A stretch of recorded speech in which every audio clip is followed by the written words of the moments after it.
Rob is particularly interested in intellectual property law and is also interested in exploring a potential career in litigation. Congratulations.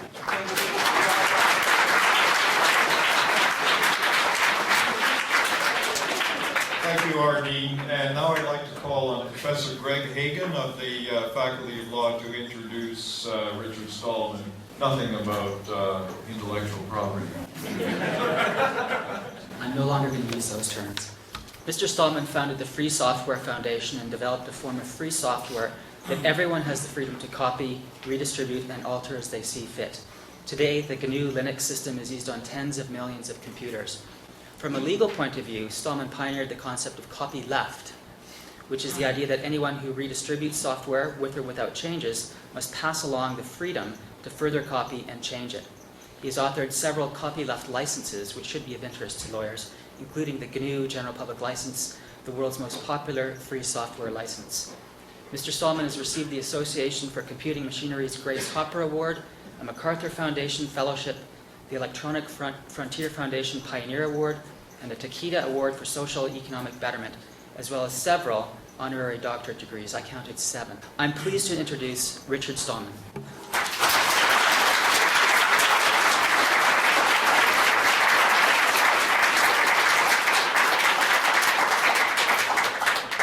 Well, if I were the kind of speaker who's constantly changing his views, I might need a pseudo-podium, but I think I won't pay much attention to this podium. Since you're not all from the free software community, I had better start with a brief introduction to what free software is all about, and then I can present the actual topic.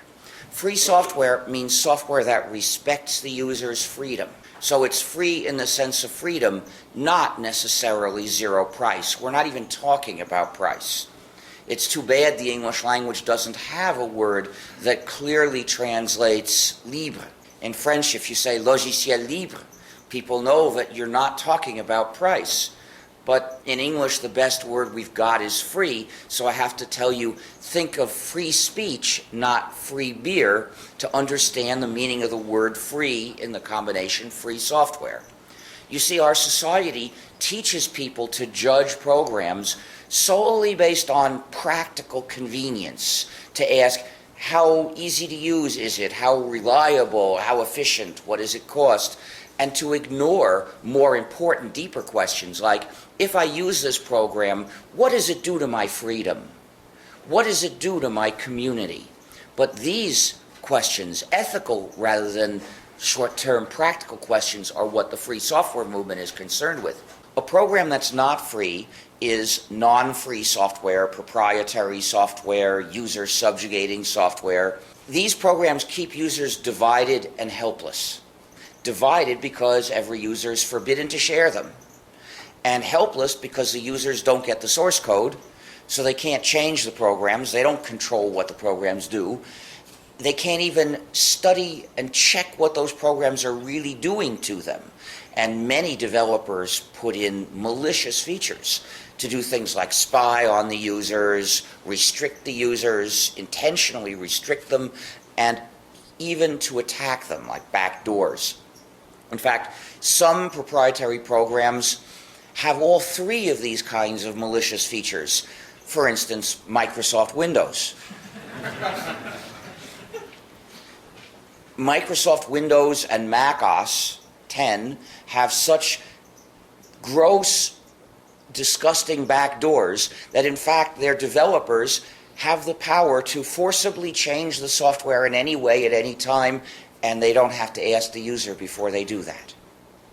So what you can see is, once the developer has some unjust power, the developer is likely to use that power to get more power, and the end result of that process is total power over the user and his computer.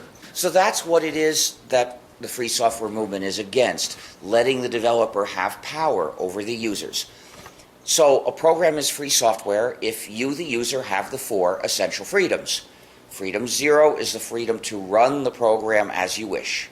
Freedom 1 is the freedom to study the source code of the program and then change it to make the program do what you wish. so that this way you decide what computing you're going to do. You are in control instead of the developers being in control. Freedom 2 is the freedom to help your neighbor. That's the freedom to make and distribute exact copies of the program when you wish.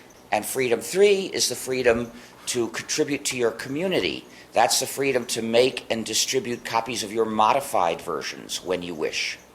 So if you have all 4 of these freedoms, the program is free software because the social system of its distribution and use is an ethical system, one that respects users' freedom and the user's community. But if one of these freedoms is missing, then the program is proprietary software, user subjugating software, because the social system of its distribution and use is one that tramples the user's freedom and community. The existence of a non-free program in use is a social problem. The mere fact that people are using a non-free program is a social problem, and our goal is to eliminate that problem from our society. So free software is not a technical question at all. It's not a question about how the program works or what it does. It's a question of the freedom that users do or do not have in using it. It's an ethical, social, and political question. Now, as the free software movement started to have some success, when the kernel Linux was added to the almost complete GNU operating system, which I had started in 1984, and this combination, GNU plus Linux, started spreading and gaining millions of users, people started asking me to give more speeches about it, at least for a while, until they started thinking that the system was Linux and that it had been started by somebody else in 1991. And so they started sometimes asking questions at the end, including, do these ideas apply to anything other than software? Typically, they were being wise guys. So they said, what about hardware? Should hardware be free too? Well, that's a silly question. Because remember, the word free here refers to 4 specific freedoms. So let's try applying those same 4 freedoms to hardware, like tables and chairs and shirts and computers and microphones. Well, should that be free in the same sense? Let's look at the 4 freedoms. Freedom 0, the freedom to run the program as you wish, would be the freedom to use the physical object as you wish. And in general, you have that freedom. Once you buy a physical object, you can do whatever you like. The manufacturer doesn't put on conditions of what you can or can't do. Now, of course, there are things that are illegal that you can't do it at all with or without that object, but that's a totally different issue and really has nothing to do with this. So the answer is, okay, freedom 0, generally you've got. What about freedom 1, the freedom to study and change the source code? Well, a physical object with today's technology generally has no source code. We have to adapt this freedom. It could be the freedom to study and change the object itself. And there, again, you have this freedom, except that the ability to use it in practice is rather limited, although that depends on the object. If you've got a wooden chair, there are a number of things you could do to change it that might even be useful. I know at least a few decades ago, people used to reupholster chairs. I've heard a rumor that they don't do it anymore, but I don't know. On the other hand, if you have these plastic and metal chairs, it's hard to do anything to change them that has any possible use. And a computer chip is impossible to change. Any attempt to change it would just destroy it. So the answer is you've got freedom 1 to the extent it's feasible to exercise it, but that's often very limited. What about freedom 2, the freedom to copy it and distribute the copies? Well, this is totally meaningless because there are no copiers for physical objects, with occasional rare exceptions. I'm told in India there are copiers for chairs, that if you're in the Indian middle class and you want a chair copied, you just go to a furniture maker and say, copy this chair. And that's the cheapest way to get a chair made in India. Well, okay, maybe in some cases freedom 2 is meaningful and is a real issue, but mostly it's not. And what about freedom 3? It's the same question. You know, if there are no copiers for chairs, in your society, in my society, well then, whether we've modified it or not, there's still no copier. So freedoms 2 and 3 are not even relevant questions for chairs in our society today. Now, that might change in the future, but I'm talking about the ethical issues that we face today.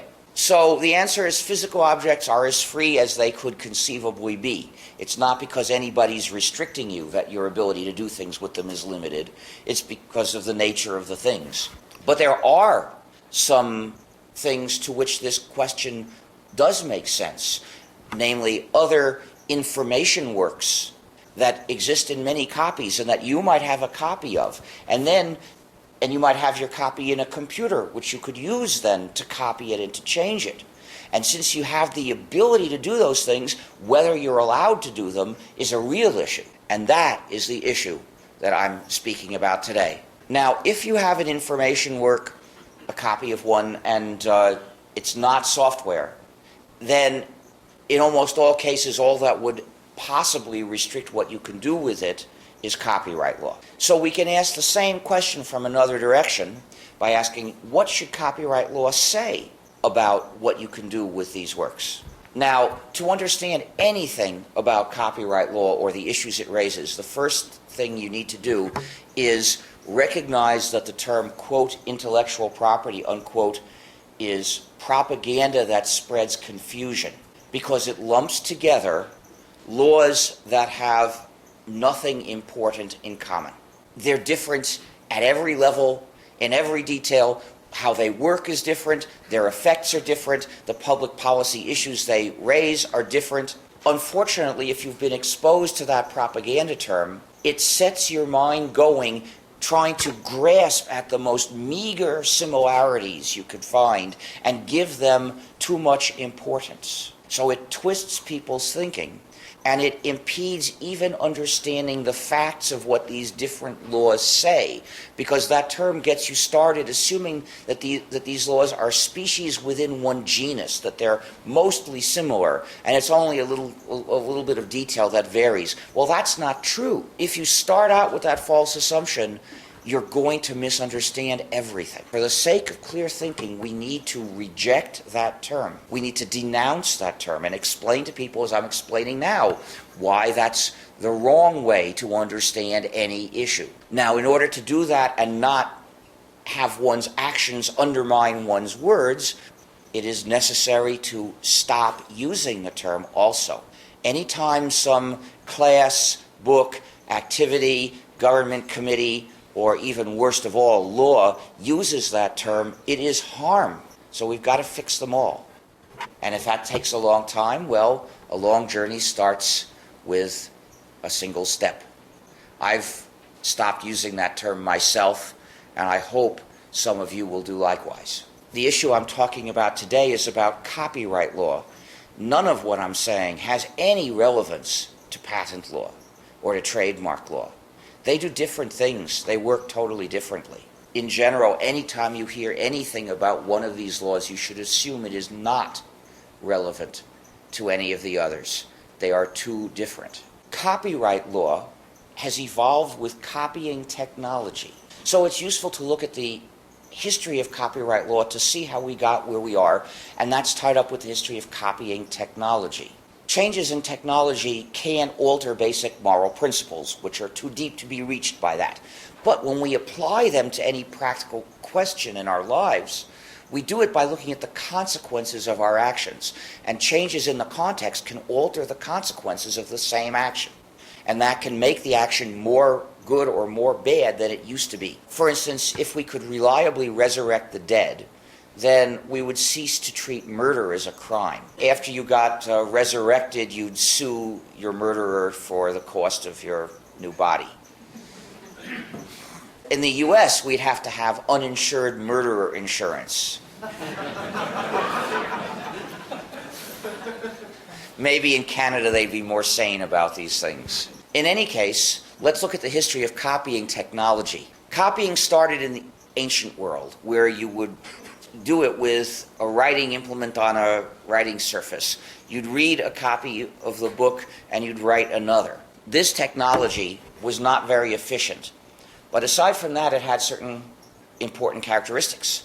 First of all, it had no essential economy of scale. To make 10 copies would take you 10 times as long as making one copy. It required no special equipment beyond the equipment for writing, and it required no special skill other than literacy itself. The result was a decentralized production of copies, in that anyone who had a copy of a certain book and wanted another could make another copy anywhere. Now, as far as I can tell, there was no idea anything like copyright in the ancient world. If you had a copy of a book and you wanted to copy it, nobody ever said you weren't allowed to, except if the local ruler didn't like what the book said, in which case he might punish you horribly. But that was not exactly copyright. It was something closely related, namely censorship. Then there was a big advance in copying technology, the printing press, which made copying a lot more efficient, but not uniformly more efficient, because some cases became a lot more efficient and others were not helped at all, because the printing press has a very big economy of scale. It takes a lot of work to set the type, but once that's been done, you can use it to make many identical copies very efficiently. So the printing press made mass production copying a lot more efficient and was of no relevance to making just a few copies, because it was more efficient to do that by hand. The printing press had other relevant characteristics. First of all, it was an expensive piece of equipment, the press and the type. Most people who could read and write didn't have a printing press. Second, they didn't know how to use it either, because running a printing press is a special skill different from reading and writing. I suppose most of them would have been able to learn to run a press if they wanted to, but mostly they didn't. The result of this was a centralized system of mass production of copies, where the copies of any book would be made in a few places and mass produced in each of them and then transported to people who wanted to buy them. For the first few centuries of printing, a lot of copies were still made by hand. This was typically either for very rich people, because it was to show how rich they were, or by poor people, because, as the song goes, time ain't money if all you got is time. That song was popular in the 1930s. Perhaps it will be a hit next year. There were poor people who couldn't afford a printed copy, but they had the time to write a copy, and they did. Copyright began in the age of the printing press. For instance, in Italy in the 1500s, if you wrote a book, you could then ask a prince to give you a monopoly on printing it. If you said nice things about the prince at the beginning of the book, then he would probably do that. Princes tended to give out monopolies over anything at all to reward whoever they wanted to reward. But it was sort of a custom that this was one kind of monopoly they would generally give. Copyright in England began as a system of censorship. I believe that was under Queen Mary, and it was censoring the Church of England. It was a system of censorship. To publish a book, you had to ask the state for permission, and this was given as a permanent monopoly to one publisher. However, that system of censorship became obsolete.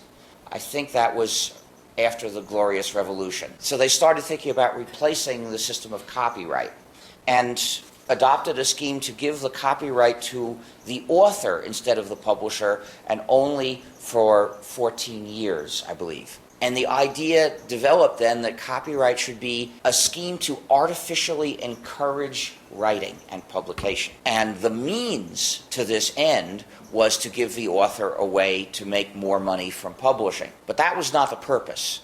The purpose was promoting authorship. When the U.S. Constitution was written, there was a proposal that the Constitution should make copyright an entitlement of authors. You'd never believe this to hear what publishers say nowadays, but that was rejected. Instead, the Constitution gives Congress optionally the power to set up a copyright system, and it says that the justification for one, if there is to be one, is to promote progress, and also says it has to last for a limited time. Ever since the publishers have been trying to get everybody to turn that into a dead letter. Copyright in the age of the printing press functioned as an industrial regulation because it didn't restrict what readers could do. It only restricted doing the things publishers could do. If you were restricted by it, it was because you were a publisher. Because it was an industrial regulation, It was generally uncontroversial, easy to enforce, and arguably beneficial for the public. It was generally uncontroversial because it gave the readers nothing to complain about. They weren't being restricted. Now, it's true that some readers continued copying by hand, but nobody ever thought of trying to sue them for copyright infringement because everyone understood it was supposed to be an industrial regulation. And I think, at least in the US, the first copyright law didn't even restrict hand copying by readers at all. And it was easy to enforce because it only had to be enforced on publishers. It's easy to find out who's publishing a book. You go to a bookstore and you say, who's publishing these books? Where did you get them? You don't have to invade everybody's home and everybody's computer. And it was arguably beneficial because the public traded nominal freedoms that it was not in a position to exercise, and in exchange got some benefit, the benefits of more books being written. So if you have something that you can't use at all and you trade it for something of some value to you, you have gained. Whether or not it's the best possible deal you could have made, that's another question. But at least it's a beneficial deal. And that's how copyright was looked at in the age of the printing press, as a trade between the readers, who naturally would have had the right to copy anything, and authors. So it was an industrial regulation on publishers being wielded by the authors, but the purpose of the system was to benefit the general public. And if that were still true, I don't think I'd be objecting to it. But we have had another big advance in copying technology, that is digital information technology. We are gradually moving from the age of the printing press to the age of the computer networks. Another big advance in the ease of copying, and once again not uniformly effective for all kinds of copying. Here's what we had in the age of the printing press. Digital technology gives us something like this. The biggest benefit has been in making copies one by one. Yes, there's benefit also from mass production, but they're much closer together now in efficiency than they were in the age of the printing press. That brings us back to a situation a lot like the ancient world, where making copies one by one is perfectly feasible. Hundreds of millions of people can do it and want to do it. In the 20th century, presses became a lot more efficient. Printed copies became really cheap. That's why they started making paperback books.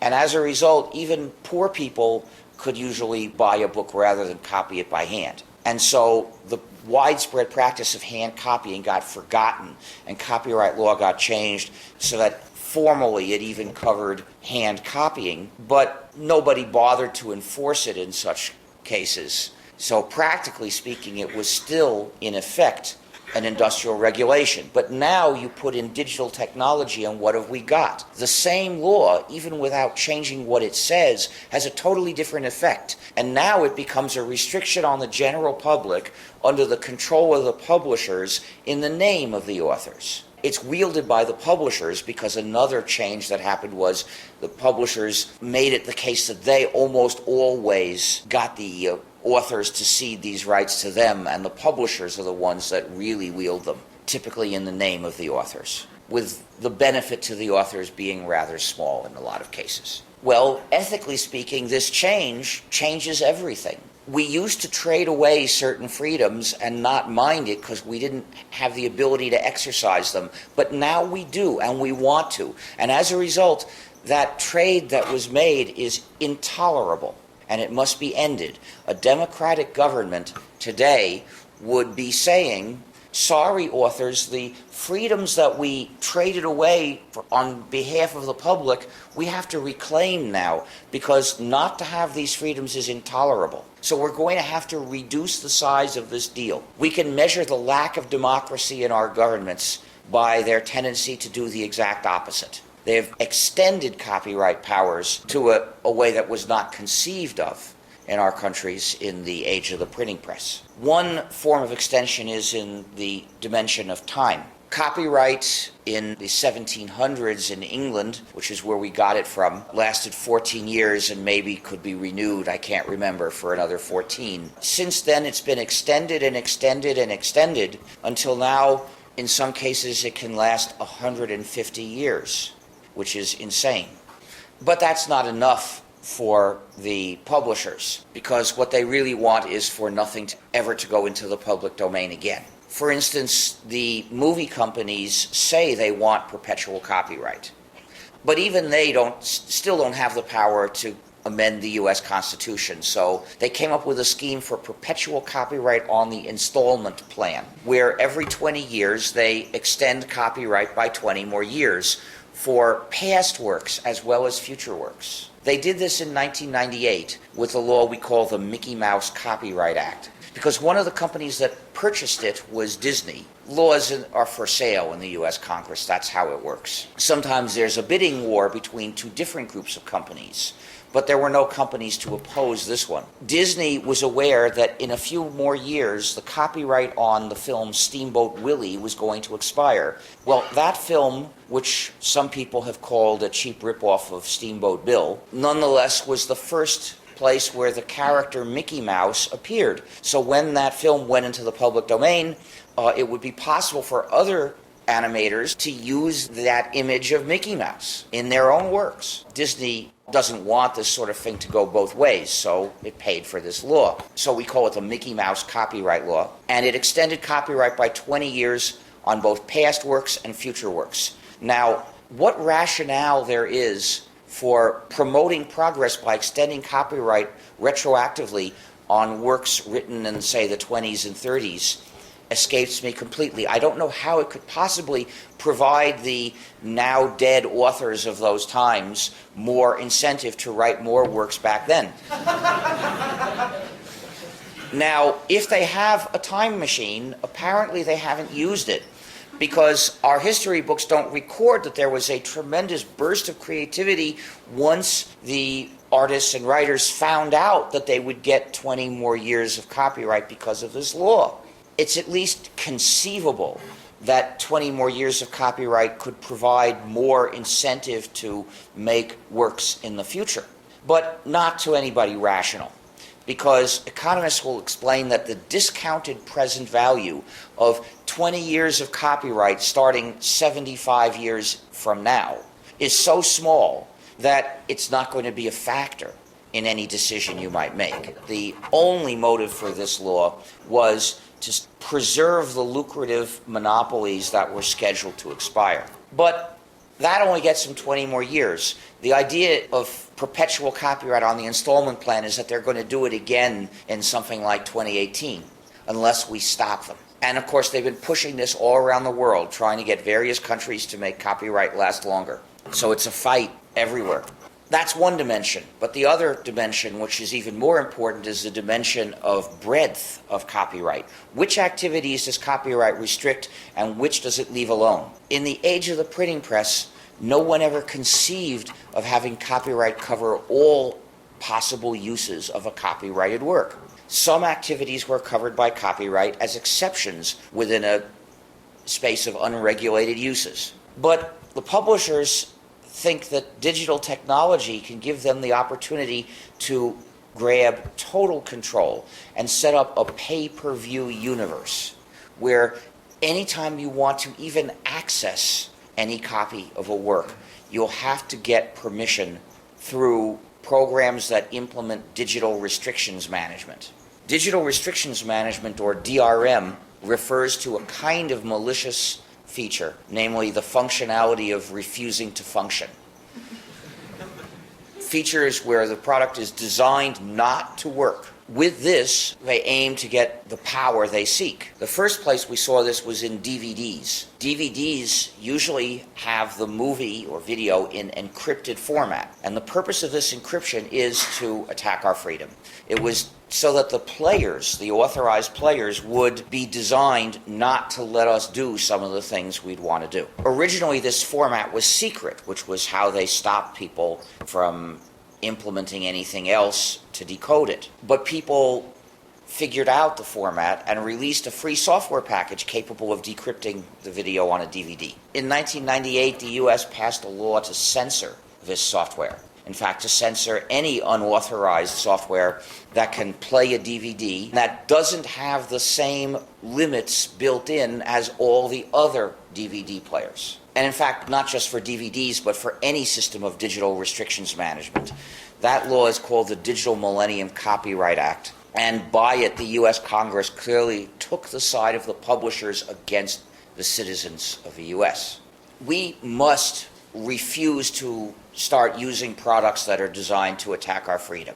So you must never buy or rent or even accept as a gift a product which has digital restrictions management unless you possess the means to break the handcuffs.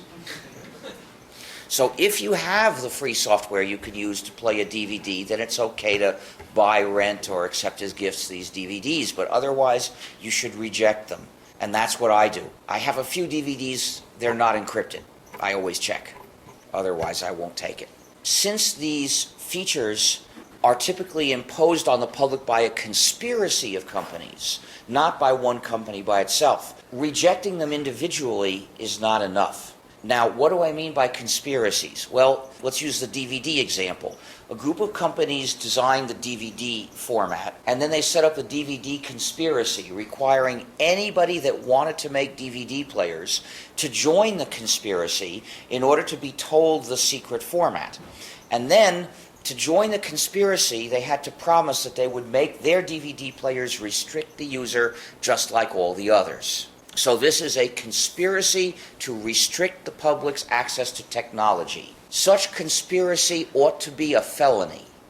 The executives of those companies should be in prison for what they did.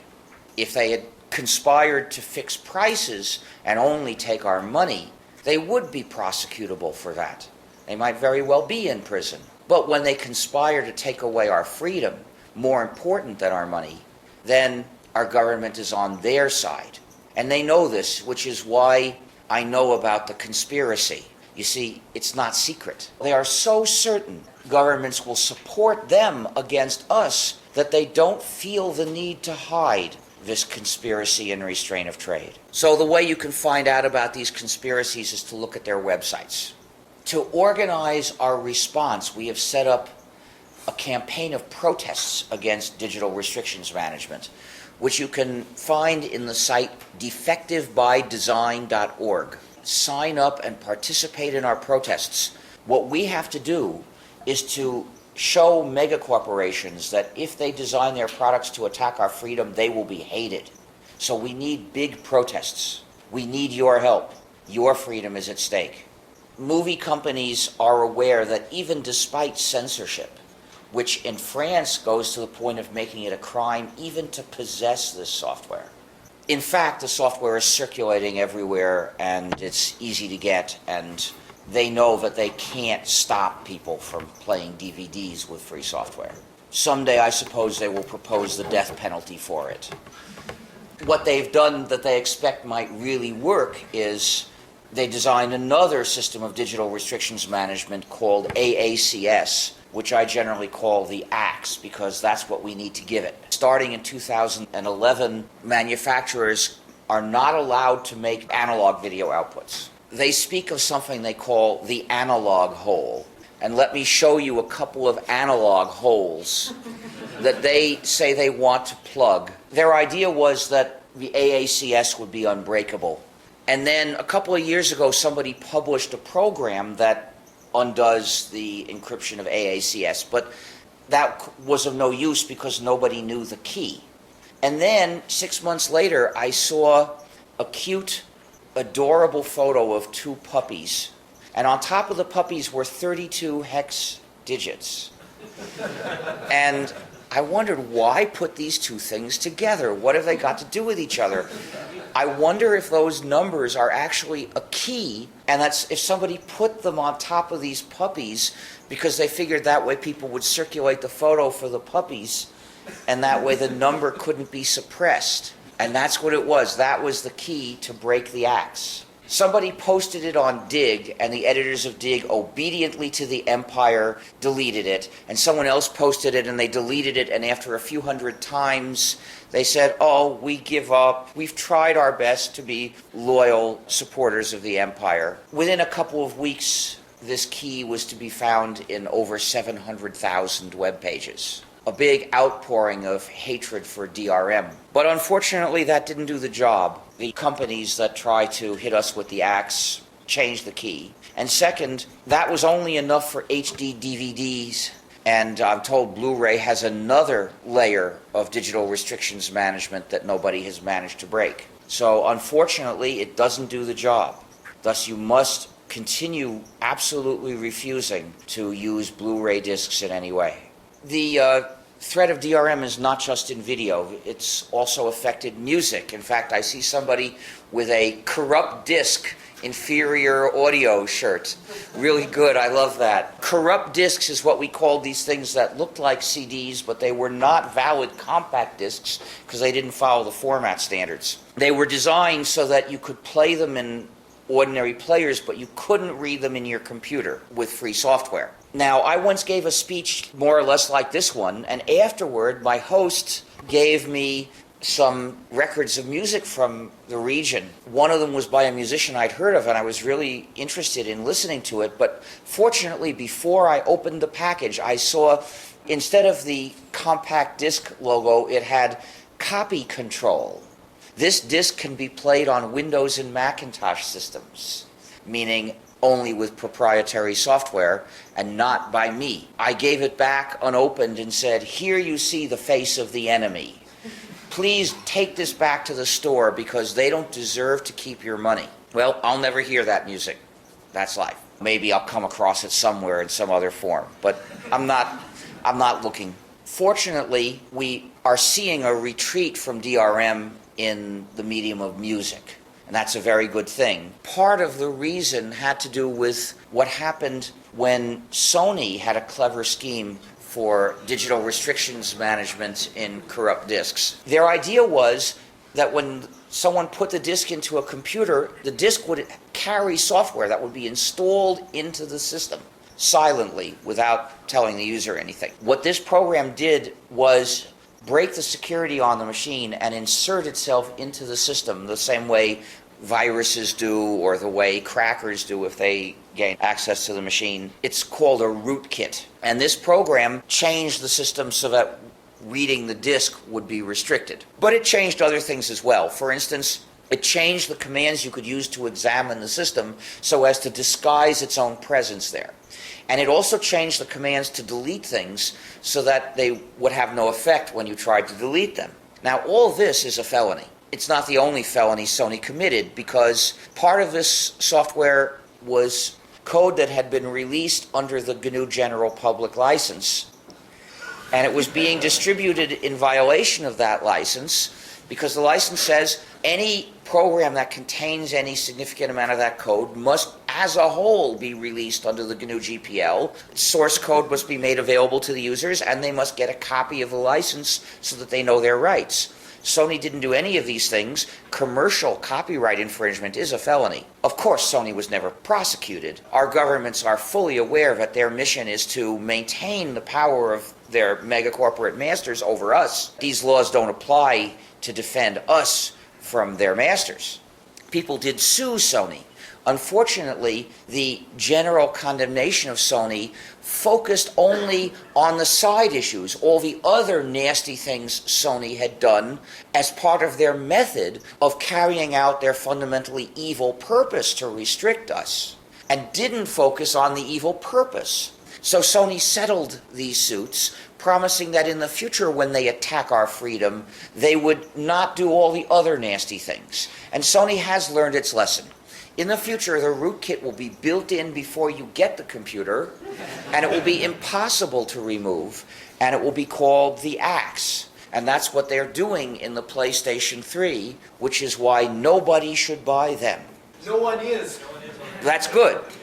Unfortunately, not quite no one. Even if it looks like they're on the way into the grave, until the stake is through the heart, you don't know. Don't declare victory and ignore the danger. Take the full course of the antibiotic, even if it seems you're well. Even though DRM seems to be on the way out in music, we now see a renewed attempt to impose DRM on books. You see, publishers would like to deny readers traditional freedoms. Lend a book to your friend. sell it to a used bookstore, borrow it from a public library, buy it anonymously by paying cash, and even the freedom to keep the book for as long as you wish, reading it as many times as you wish, and then pass it on to your heirs. It would be hard to pass laws taking away these freedoms from the readers of books. There are too many readers of books, and even with our sick forms of democracy, we could still resist. So they came up, although in the European Union, which is extremely undemocratic, they've managed to do so to some extent. Instead, they came up with a two-stage plan. The first stage was take away these freedoms for ebooks, in which they faced little opposition because there were no ebooks. They achieved that with the Digital Millennium Copyright Act in the US and later in many other countries as well. And the second stage was convince people to switch from printed books to ebooks. Well, they tried that in like 2000, 2001, 2002, and it just flopped. People didn't start using ebooks. One publisher had the idea that they could start off their line of encrypted, user-restricting ebooks with a bang using a biography of me. So they found an author, and he came to me and asked if I would cooperate, and I said, yes, if they publish this biography without encryption. The publisher rejected that idea, so I suggested another publisher who said yes, and in fact, the book was published under a free license, which gives people all four freedoms. So you could actually download the sources and publish your own modified version of the book. That publisher's policy is when they accept a book, if the author then says, I want to make it free, they will. Their belief is that they do not lose any sales by doing this. In any case, ebooks flopped, but I could tell it wasn't because people cared too much about their freedom. It was for other side issues. So I started warning people they'll try again, and they are, with products like the Sony Shredder. They call it the Sony Reader, but I think it's more accurate with the extra SH. And the Amazon Swindle. The swindle is that people who buy it don't recognize that they are ending all their friendships, because people who won't lend books to their friends aren't friends. Make sure your friends know and understand the implications of that product so that they don't accidentally or foolishly fall into cutting themselves off from their friendships. Don't wait for them to make the mistake before you explain to them. I hear they're going to be targeting students. The Digital Millennium Copyright Act in the US, fortunately for most of the world, only attacked the freedom of people in the US. But when there's a social problem in the US government doesn't try to fix it, but rather to impose it on the rest of the world. In the past few years, Canada has been the target. There was an unjust law proposal called C60, which was meant to restrict the distribution of the free software to break DRM. And that was replaced by C61, which was even worse, which would have criminalized any program capable of copying anything, which basically means every operating system would have violated that law and couldn't possibly work if it didn't violate the law. Well, that kind of outrageous stupidity is amusing, but the real danger is they'll fix that part. You see, we can't base our attack on those attempts to restrict us on the stupid mistakes they make. And we can't base it only on the harmful side effects that they might agree are undesirable, because it's no guarantee there always will be harmful side effects. What if they solve those side problems and continue with their evil aim to attack your freedom? What you must do to defend your freedom is to condemn the evil purpose of those laws, because copyright in Canada, as in most countries, is already far too restrictive. The changes that need to be made go in the other direction. Copyright power is being increased in many countries. But what should a just democratic government do to copyright law? Well, it should reduce copyright power in various dimensions. Here are my proposals. First of all, the dimension of time. I suggest shortening copyright to last 10 years from the publication of the work. Now, the reason I say from the publication of the work is that before the work is published, we don't have copies, so we're not losing anything if we can't copy the copies we don't have. So we might as well let the author have however long it takes to find a publisher. But then I propose 10 years. I don't say that 10 years is exactly the right amount, but I think it's a good first approximation, and so I propose it as what we should try, because the publication cycle in recent decades has got shorter and shorter. I don't know the facts about Canada, but in the US, almost all books are remaindered within 2 years and out of print within 3. Well, 10 years is more than 3 times the usual publication cycle, so I think it's comfortably plenty. Not everyone agrees with that proposal. I once proposed the same things I'm saying here at a panel discussion with science fiction writers. And the award-winning writer sitting next to me said, 10 years, that would be horrible. Anything more than 5 years is intolerable. Yeah, I was surprised too, because when the publishers demand more power over us, they always say they're doing it for those creators. That's what they like to call the authors and artists, because it compares them to a deity and suggests that we should bow down to them. They always do it in their name. So I had naively believed that this was for real and that the authors would also want more copyright. Well, there are a few who do, namely those who are tremendous hits and who are raking in lots of money and have come to want the money above all. That's only a tiny fraction of them. Most of the time, the publishers that demand these extra powers over us in the name of the authors are grinding those same authors and artists into the ground with their heels. For instance, that one, although he'd won an award, his book wasn't a bestseller. As far as he could tell, it was out of print. His contract said that when the book went out of print, the rights would revert to him, but the publisher refused to admit that it was out of print and was using the copyright on his own book to stop him from distributing copies, which he wished to do so that people could read it. Now, those authors who have not become accustomed to riches still have the desire that makes people start to be authors. They want people to read their work. And the copyright on his book was being used to stop him from giving copies to people. So he had a legal dispute with his publisher about this. And he realized that more than 5 years of copyright was not likely ever to do him any good. Well, he thinks 10 years is too much, and maybe he's right. Maybe 5 years is better. But I propose 10 years as a somewhat more cautious first whack at the problem. And after that, we can wait a while and maybe we could make it 5 years or maybe even 14 years. I don't know. The other dimension is the breadth. Which activities should copyright cover? We need to somewhat reduce that. But I don't think we should treat all works the same. I distinguish 3 categories of works. First of all, there are the functional works, the works you use to do a practical job in your life. Second, there are the works whose purpose is to say what certain people thought, to tell you that. And third, there are the works of art and entertainment whose contribution to society is in the impact of the work itself. 3 different ways that a work can make a contribution to society. And these different ways have different implications about what freedom we need to have in using those works. So first, let's look at the functional, practical works. These include software, recipes, educational works, reference works, text fonts, patterns for sewing, anything that you use to make something or do something.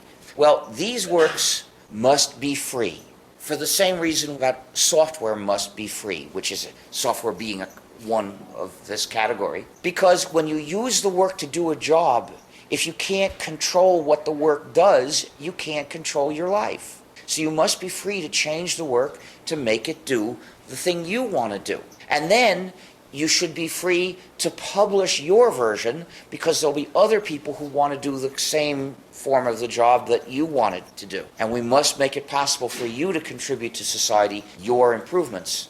At least in your opinion and probably other people's opinion, they're improvements, because some people might prefer the original version. That's fine too. And it follows from this that people need to be free to redistribute the unchanged copies also, because otherwise you just force people to make some trivial, unimportant change to be allowed to distribute it. And that's silly. and it just causes confusion that we could avoid. So these works need to be free, but people might make the objection, if we don't surrender our freedom and let publishers have power over us when we use these works, the works won't be made. So they're essentially counseling us to despair and give up our freedom. And 20 years ago, perhaps that might have seemed rationally plausible. But today we know empirically that it's not true. Look at the success of the free software movement with many thousands of useful applications, as well as free operating systems and free desktops and free office suites and a very large range of capabilities. Then look at all the recipes that circulate effectively as if they weren't copyrighted. And people are accustomed to exercising the same 4 freedoms in their use of recipes. Then in reference works, we can see a number of very good and useful free reference works, including, for instance, Wikipedia. Now, when people think about Wikipedia, they tend to focus more on a side issue, namely the fact that it's developed with a wiki, which turns out to be a very good method, but it's only a method. What really makes the ethical difference is the fact that the text in Wikipedia is free. It's released under a free license, so you're free to copy it and change it and redistribute it. Free educational materials is an area that hasn't had a tremendous success yet, but it is getting started. There's now a site called freetextbookproject.org, I think, which has been set up to list available free textbooks. And I hope that in 10 years or 20 years, every class will have free educational materials, free as in freedom, to make available, and that educational works will be free. We shouldn't panic and give up our freedom. We should insist on freedom. In the long term, that's what we need. But then what about the second category, the works whose contribution to society is to say what certain people thought? For instance, memoirs, essays of opinion, scientific papers. For these works, publishing a modified version is just misrepresenting somebody. So that's not a contribution to society, and I see no reason why people should necessarily be free to do so. That makes it possible to propose a reduced copyright system in which everyone has the freedom to non-commercially redistribute exact copies, but commercial use and modification require permission, as today. This would give us the freedom we absolutely must have so as to eliminate the cruel and draconian war on sharing, which is part of copyright today. This freedom, the freedom to non-commercially redistribute exact copies, is the minimum freedom that people must have for all published works, because sharing is good.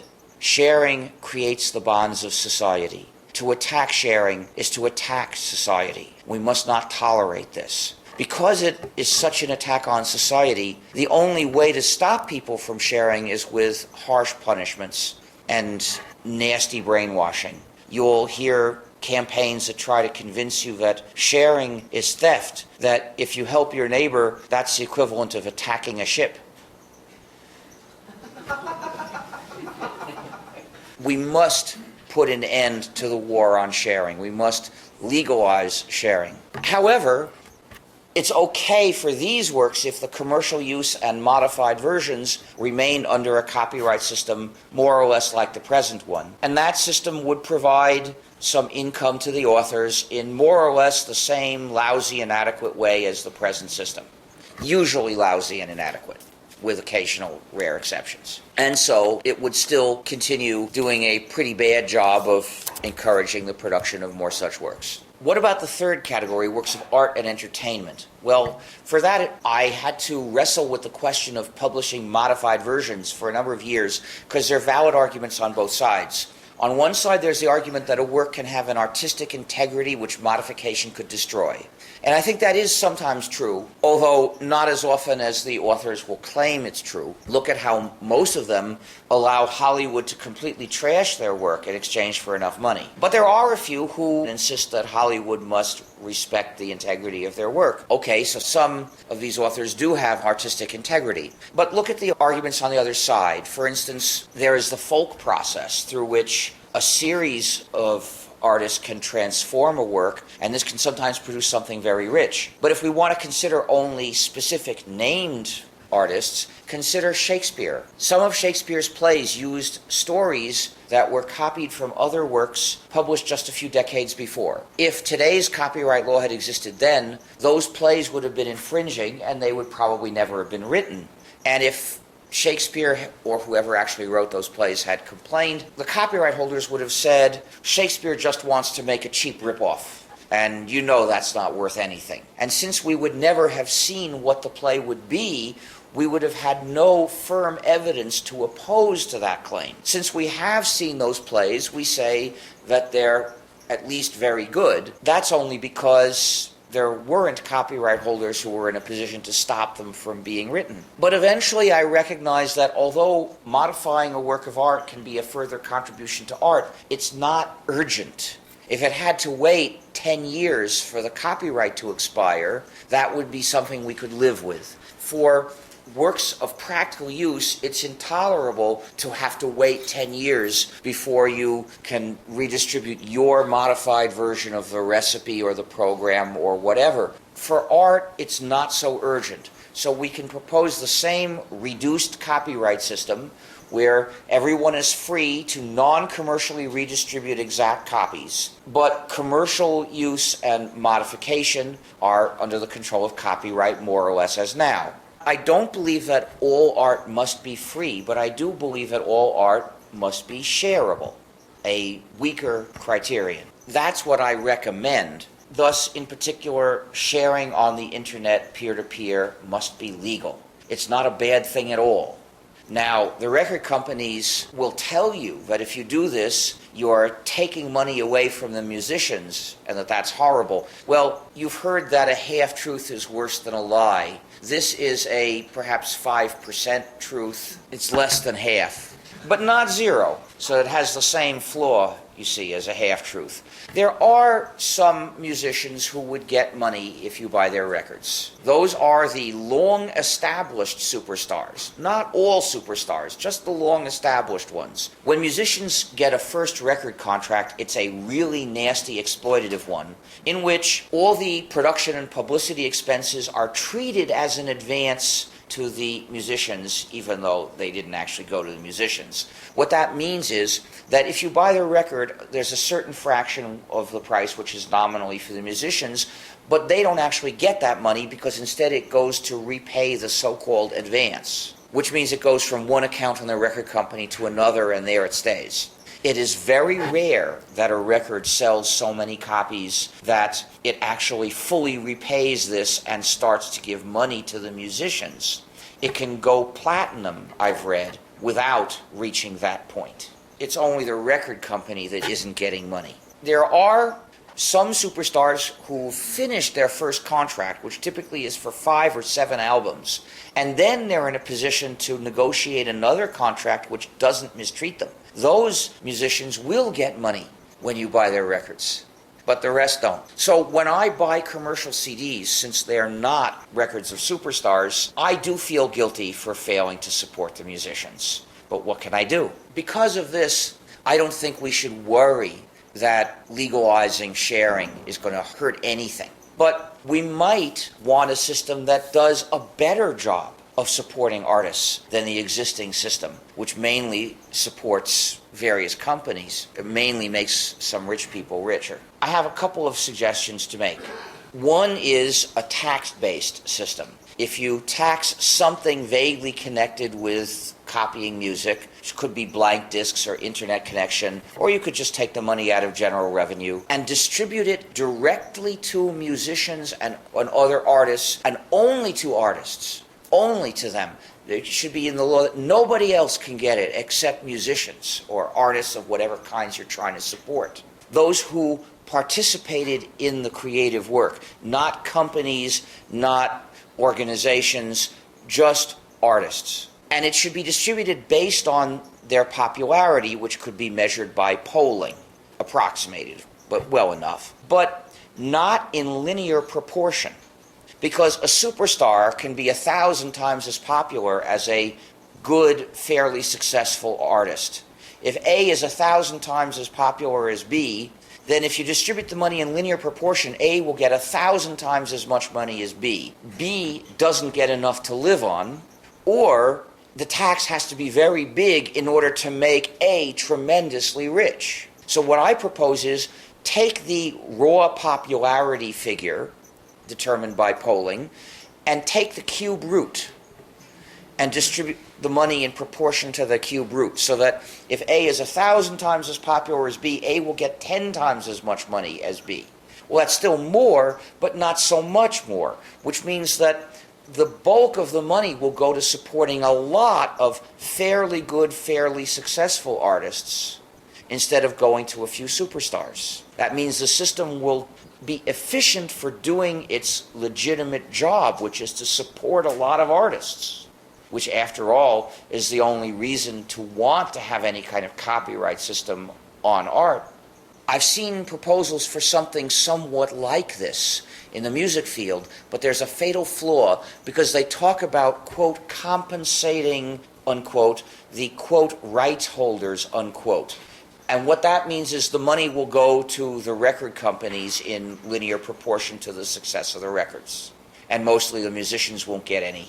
Well, if that is the excuse to legalize sharing, well, at least it does some good, but you shouldn't fool yourselves that that makes this, our lousy current system of supporting musicians, any better than it is now. So we have to reject those terms, quote, compensating, unquote, and, quote, rights holders, unquote, if we want a system that will actually support the arts better. I told you one proposal. The other is a system of voluntary payments. Imagine if every player had a button with a $sign on it. If you push that, you send $1 to whoever made the work you are currently using or just finished using. And you can push it if you want or not. I think this system would work great because we're already seeing that artists can get a lot of money from voluntary payments. A lot of people want to send money to support artists. And the main obstacle is just that it's difficult to send it. Well, if we make it easy, the artists will get a lot more. In the past year, a couple of famous musical groups, Radiohead and Nine Inch Nails, released albums and effectively said to people, pay if you want. And they got hundreds of thousands of dollars, which is not a mean amount. It's not just for the superstars like them that this can work. There's a Canadian singer that I've heard of, although I don't think I ever heard any of her music, who was called Jane Siberry, and I think she's now called Issa or something. I know nothing about her except that she sells copies of recordings through her website and lets people choose how much to pay, any amount starting from zero. And on the average, she gets more money than the major record companies charge for a download. So by allowing people not to pay, she actually, on the average, gets them to pay more. And she's not a superstar, as far as I can tell, because I never heard of her except in an article about this. It already works even with the inconvenient payment systems we have today that require people to have credit cards. If we had a convenient, anonymous payment system, I know I would push this button at least once a week, if not once a day. Of course, there are poor people who would never push this button, and that's fine. The artists don't need to squeeze money out of poor people. There are enough people who aren't poor who can gladly support the arts. And if we collectively think that we wish people would do it more, we could launch friendly, kind, warm PR campaign. Have you sent $1 to a band or a TV producer this week? If not, why not? You love what they're doing, push the button. And, people would hear this and they'd feel warm and they would do it. So much better than the cruel and vicious PR campaign that says that if you share, you're a pirate. You referenced a publisher that did not restrict the original author's rights. Could you name the publisher? Oh, well, the publisher, I said, was willing to publish books under a free license if the author asks for it. That's O'Reilly. What are your comments on the impact of DRM on the self-publicists? I don't know how they affect self-publishers. Basically, as a self-publisher, you probably can't employ DRM. The DRM conspiracies require people to join the conspiracy to publish restricted copies also.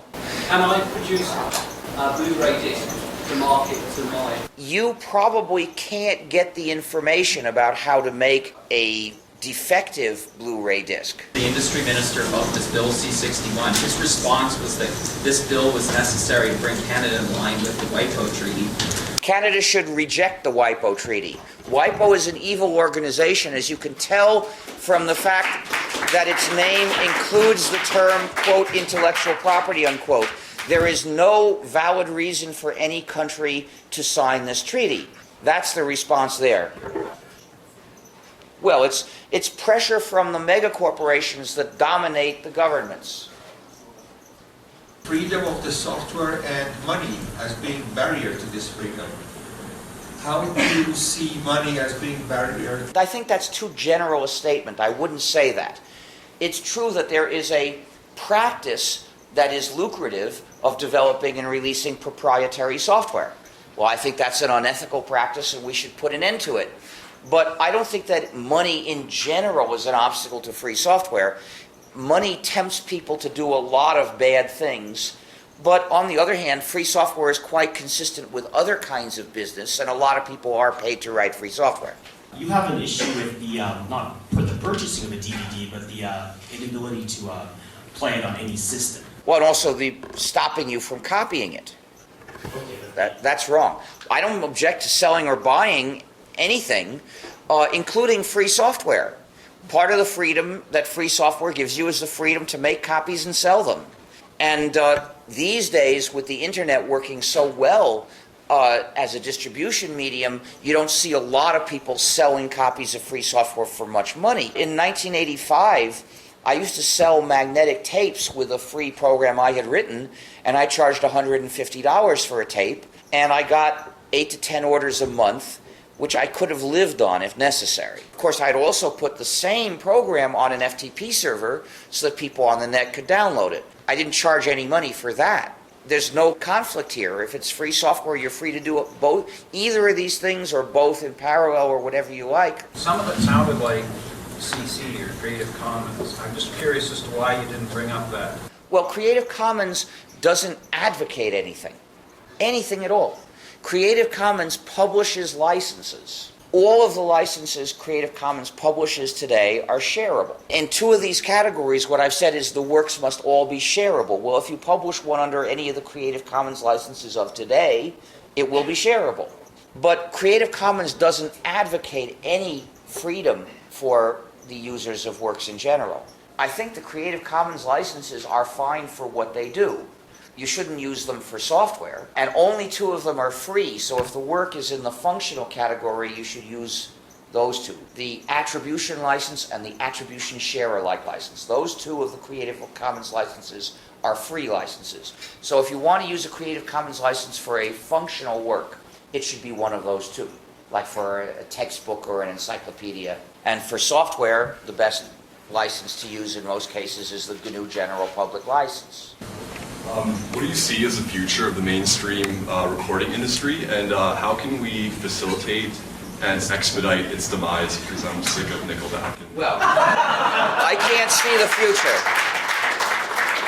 I can't see the future because my crystal ball is cloudy. And I don't think there's anything bad about making records and selling them. And if we had laws that actually required record companies to pay the musicians, it might be a good thing. But the major record companies of today, because they have campaigned to attack our freedom, they deserve to be eliminated. One way to help put an end to them is share music. And another way is demand the legalization of music sharing and demand that any sort of payments that the public makes through any government mandated or legally mandated payments that the public makes, that those payments go to the artists and only to the artists, and that the proportions be adjusted so that it does a good job of supporting a wide range of artists. Leave the record companies out, because we have to make sure that they don't get the money to attack us in the future. So these days, loosely coupled systems are very popular.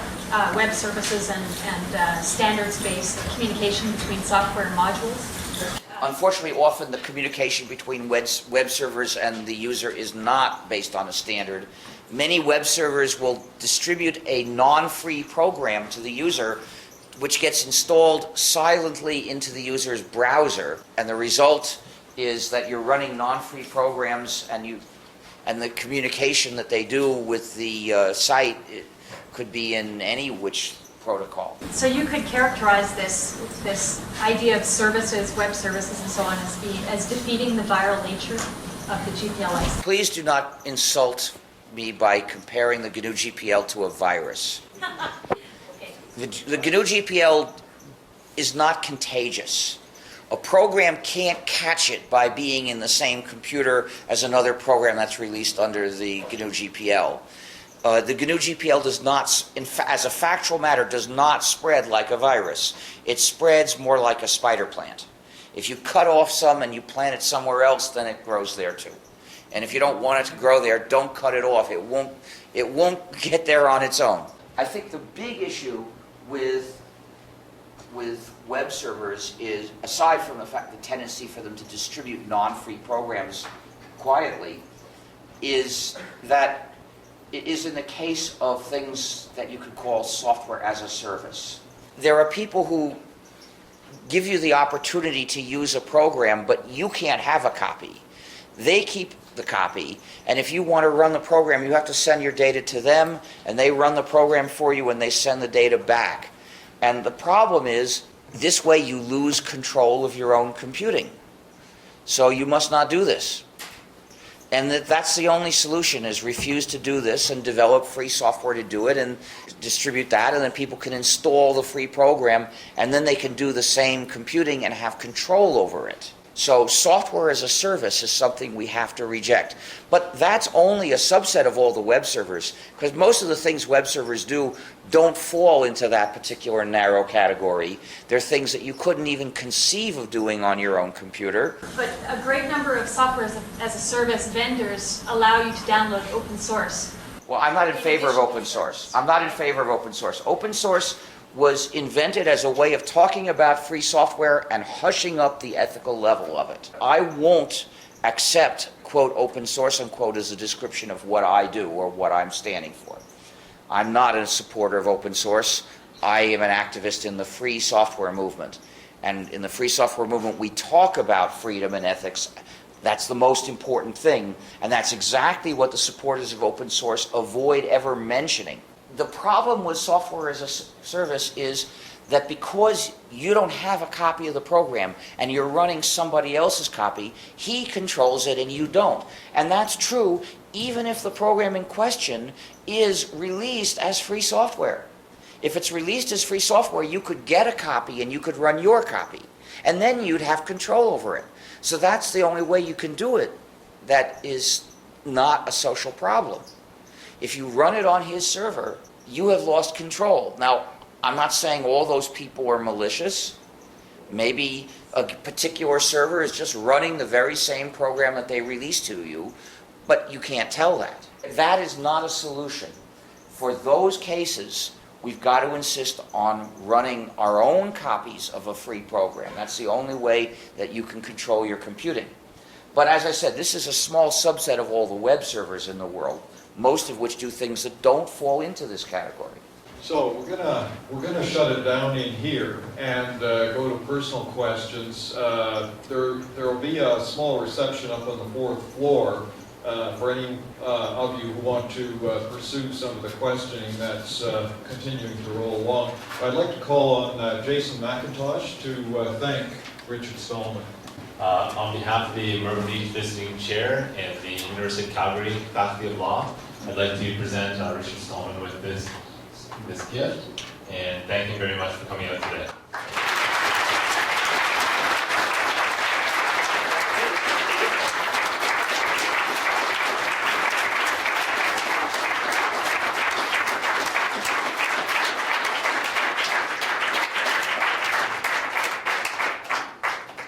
So join the fight against C62. And it's not enough just to demand maintaining the status quo, because then they'll say, well, let's compromise, let's make a change that's half as bad. You've got to demand improvements in copyright law, making it less restrictive.